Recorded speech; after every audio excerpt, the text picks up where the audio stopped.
नमस्कार। हमारे भारतीय संविधान में ना एक बहुत बड़ा वादा किया गया है, समानता का वादा। और ये वादा छिपा है आर्टिकल 14 में। तो आज हम इसी वादे की तह तक जाएंगे और समझेंगे कि असल जिंदगी में इसके मायने क्या हैं। तो चलिए सबसे पहले एक बुनियादी सवाल से शुरू करते हैं। क्या भारत में कानून वाकई हर किसी के लिए बराबर है? ये एक ऐसा सवाल है जो हम सबके जहन में कभी ना कभी तो आता ही है। आज इसी का जवाब ढूंढने की कोशिश करते हैं।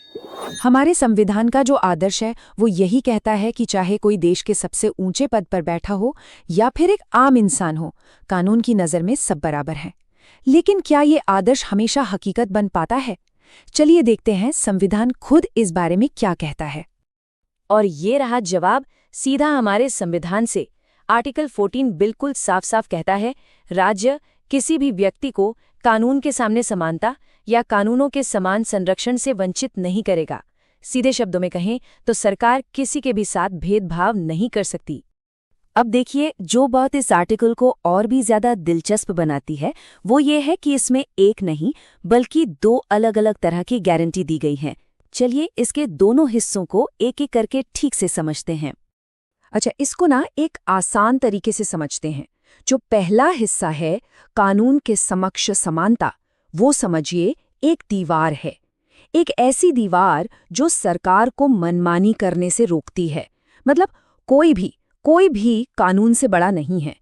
और जो दूसरा हिस्सा है, कानूनों का समान संरक्षण, वो एक छाते की तरह है। ये सरकार से कहता है कि भाई एक जैसी सिचुएशन में जो लोग हैं उन सबको कानून का बराबर प्रोटेक्शन, बराबर संरक्षण मिलना ही चाहिए। तो यहाँ पर एक बहुत ज़रूरी सवाल खड़ा होता है।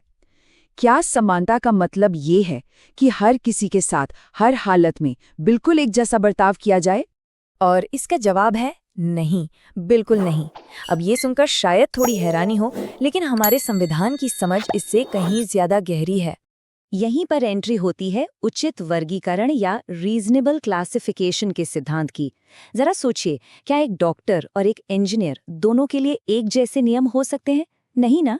ठीक इसी तरह संविधान कहता है कि सरकार जरूरत के हिसाब से अलग अलग ग्रुप्स के लिए अलग कानून बना सकती है। बस एक शर्त है कि ये जो बंटवारा है ये किसी ठोस तर्क पर आधारित होना चाहिए, मनमाना नहीं। असल जिंदगी में ये कैसा दिखता है? कुछ शानदार उदाहरण है, जैसे महिलाओं की सुरक्षा के लिए जो स्पेशल कानून बनाए गए हैं, या फिर SC/ST समुदायों के लिए जो आरक्षण की नीतियां हैं, और बच्चों और बुजुर्गों को जो खास प्रोटेक्शन दी जाती है। ये सब इसी उचित वर्गीकरण के ही तो उदाहरण हैं। तो सवाल ये है कि समानता का ये अधिकार आखिर मिलता किसे है, और क्या ये सिर्फ किताबों में लिखी एक अच्छी बात है? चलिए अब देखते हैं कि हमारी अदालतों ने कैसे इस आर्टिकल में जान फूंकी है और इसे जमीनी हकीकत बनाया है।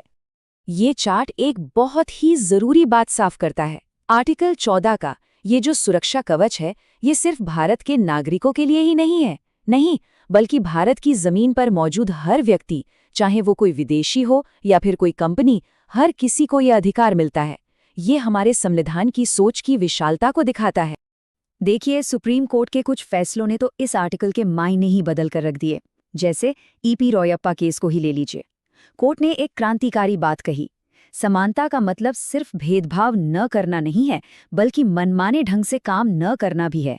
यानी अगर सरकार कोई भी फैसला बिना किसी लॉजिक, बिना किसी वजह के ले ले, तो वो भी समानता का उल्लंघन माना जाएगा।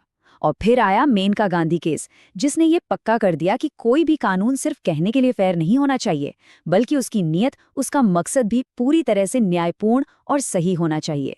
तो आइए अब तक की सारी बातचीत को कुछ बहुत जरूरी पॉइंट्स में समेट लेते हैं, जिन्हें याद रखना ही रखना है।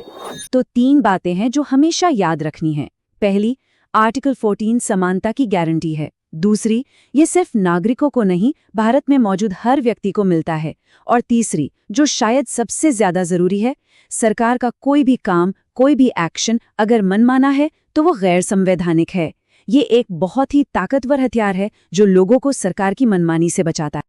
और आखिर में एक सवाल जिसके बारे में हम सबको सोचना चाहिए।